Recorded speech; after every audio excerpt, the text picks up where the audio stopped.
Trigger warning, this video is educational and this is an important place to visit, but it does contain some discussion of the realities of history that may disturb some people. So if it's not your thing, maybe move on.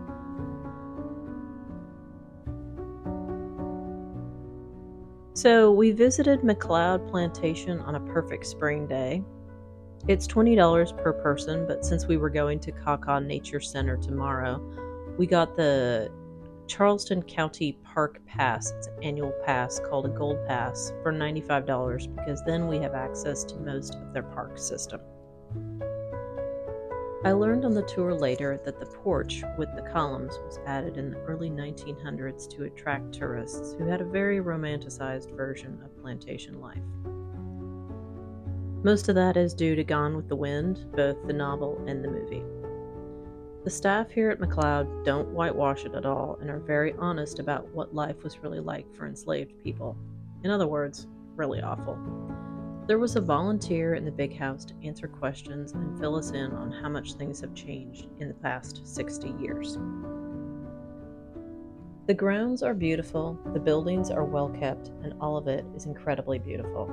However, I would not bring a child less than 12 here, or even an older teen that struggles to understand mature themes, or just cannot cope with stuff like this. I'm an adult, and it was disturbing even to me. Also, to be honest, the presence of young children would likely make it very uncomfortable for the people leading the tour to be brutally honest the way they need to be. The themes on the signs, and also covered in the tours, are ones that need to be discussed and taught, but these are mature themes, and much of it would either go way over the heads of young children or be disturbing to them. It's not just a few facts in a textbook, it is the horrifying personal stories of childhood experiences of real people with their names used, when their names are even known. It's also unlikely to be interesting to a child. In fact, it's likely to be incredibly uninteresting to a child. The vast majority can't wrap their minds around the reality of all of this, and there really isn't any sort of child-friendly section at McLeod because it's just not for children. This is a sobering experience and tour, but I definitely recommend it. The tour guide was incredible, and while at times it's disturbing, and in fact the tour guide warned us that if we needed to, we should feel free to step aside, take some deep breaths, reflect on life. She was very kind, very professional. And while this tour is hard, it is definitely history that needs to be remembered. And it's important that this be known.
McLeod Plantation is actually pretty accessible for people in wheelchairs.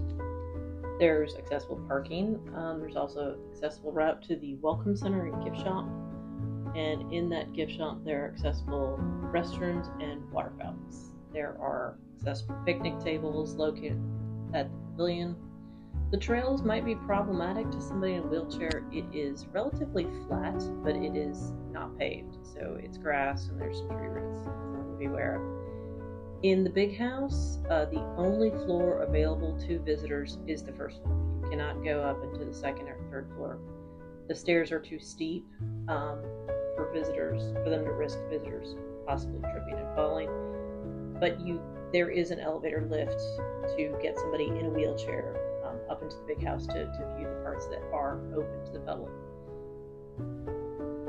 However, I'm not sure you could get a mobility scooter through the doorways. Wheelchair, yes. Mobility scooters, probably not.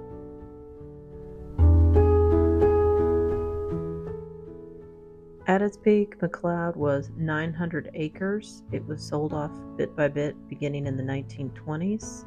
Now, the McLeod Plantation that belongs to the Charleston Park System is a little over 30 acres. As you walk around the cabins that were used for enslaved people, you will see on the well shards of glass and other artifacts that used to mark grave sites. If you find items like this on the ground, they ask you not to disturb them, as they can be markings of, and here's the artifacts right here.